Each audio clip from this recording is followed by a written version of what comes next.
معزز و محترم ناظرین و سامعین، السلام علیکم ورحمۃ اللہ وبرکاتہ۔ آپ تمام کا ہمارے یوٹیوب چینل اخبار الہند پر استقبال ہے، خوش آمدید ہے۔ پیارے ناظرین و سامعین،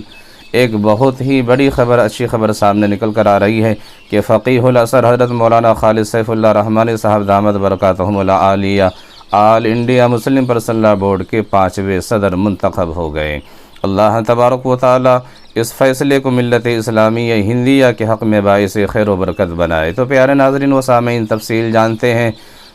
اور یہ بھی جانتے ہیں کہ کن کن حضرات نے حضرت والا کے صدر بننے پر حضرت والا کی خدمت میں مبارکبادی پیش کی ہے۔ تو آگے بڑھنے سے پہلے، تفصیل جاننے سے پہلے آپ تمام سے گزارش ہے کہ اگر آپ چینل پر نئے ہیں تو چینل کو سبسکرائب ضرور کیجئے اور ویڈیو کو زیادہ سے زیادہ شیئر کیجئے۔ پیارے ناظرین و سامعین، آپ کو بتاتا چلوں کہ All India Muslim Personal Law Board کا 28واں اجلاس اندور مدھیہ پردیش کے جامعہ اسلامیہ بنجاری میں جاری ہوا۔ پیارے ناظرین و سامعین، موصولہ اطلاعات کے مطابق بورڈ کی صدارت کے لیے حضرت مولانا محمد سفیان قاسمی صاحب محتمم دارالعلوم وقف دیوبند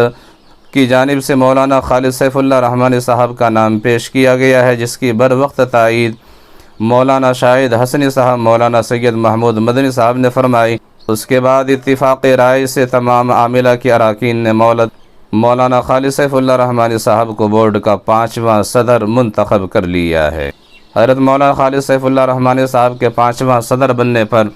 اس ملک کے ماہ ناز عالم دین حضرت مولانا ابو طالب رحمانی صاحب نے اس طرح سے مبارکبادی پیش کی ہے اور انہوں نے پیغام کے ذریعے سے کہا ہے کہ الحمدللہ آج مؤرخہ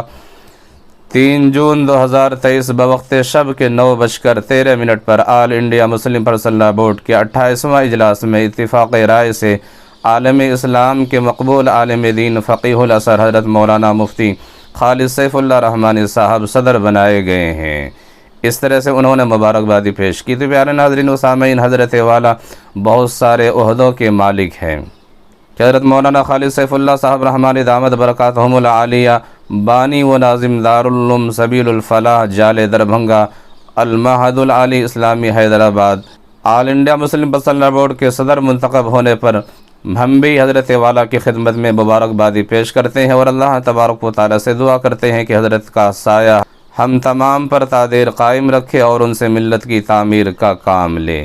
اسی طرح سے پیارے ناظرین و سامعین، آپ کو بتاتا چلوں کہ پیارے ناظرین و سامعین، اسی اجلاس میں حضرت مولانا فضل الرحمان مجدد صاحب امیر جامعۃ الہدایہ جے پور کو مسلم پرسنل لاء بورڈ کا جنرل سیکریٹری منتخب کیا گیا ہے۔ حضرت والا کی جنرل سیکریٹری منتخب ہونے پر مبارکباد پیش کرتے ہیں۔ اللہ تبارک و تعالی اس انتخاب کو ملک و ملت کے حق میں نافع بنائے۔